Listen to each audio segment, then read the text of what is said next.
ఈజీగా చాలా టేస్టీగా ఉండే చింతాకు పొడి చేపల కూర మనం ఇప్పుడు ఈ వీడియోలో చూస్తామన్నమాట.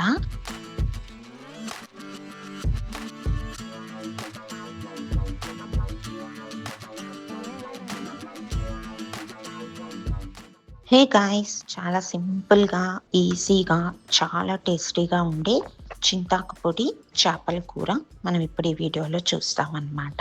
చాలా అంటే చాలా ఈజీ. వంట రాని వాళ్ళు కూడా ఎంత ఈజీగా చేసుకోవచ్చో మీరే చూస్తారు. ఇది పచ్చి చేపలతో చేసుకోవచ్చు, ఎండు చేపలతో కూడా చేసుకోవచ్చు.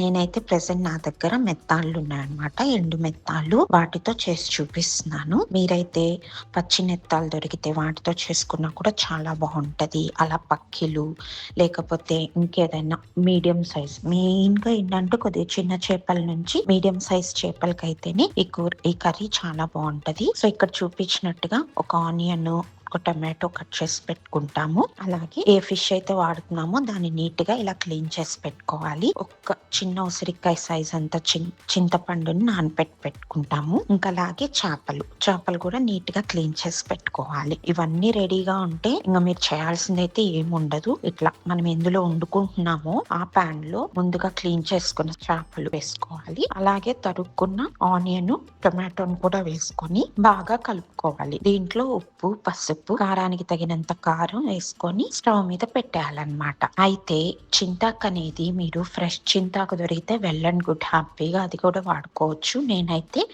మేము ఇక్కడ యూఎస్ లో ఉంటాం కదా, సో ఇండియా నుంచి ఎండు చింతాకుని పొడి చేసి తెచ్చుకున్నాను. దాన్ని మన పులుపుకి తగ్గట్టు యాడ్ చేసుకుంటాం. ఏ కారము అలాంటివి ఎక్కువ వేయకూడదు. ఇంకే ధనియాల పొడి ఇవేవి వేయొద్దు ఇందులో, ఎందుకంటే చింతాకు పొడి ఫ్లేవర్ ని డామినేట్ చేస్తాయి అన్నమాట. సో ఇది మంచిగా కొద్దిగా ఆయిల్ వేసుకొని స్టవ్ మీద పెట్టేసి మన కన్సిస్టెన్సీ వచ్చే వరకు ఉడకపెట్టుకోవడమే. చూసారు కదా ఎంత సింపుల్, కానీ టేస్ట్ మాత్రం టూ గుడ్ ఉంటది. ఎప్పుడు ట్రై చేయని వాళ్ళైతే ఒక్కసారి ఈ వీడియోలో చూపించినట్టు ట్రై చేయండి. నచ్చితే please like, share and subscribe to my channel Praveena's vision. Thanks for watching.